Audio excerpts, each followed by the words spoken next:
Hello everybody, in this tutorial I'll show you how to get an engine and 7 days to die. This can be used for making your vehicles or some kind of a cement mixer or some tools.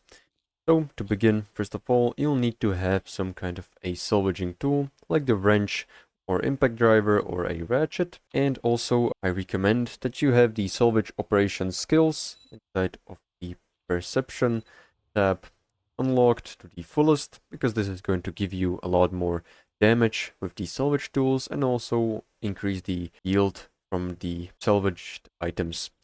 So once you have a wrench and have some kind of the skills, what you want to do, go ahead and find a car that is not broken down but is complete, just like this one, and then just use the ratchet or wrench to extract it. And as you can see, I've gathered some engine. And now you can just use the engine for whatever you need. So this is pretty much all. How to get it. Make sure to like and subscribe if you found this helpful, and see you in the next one.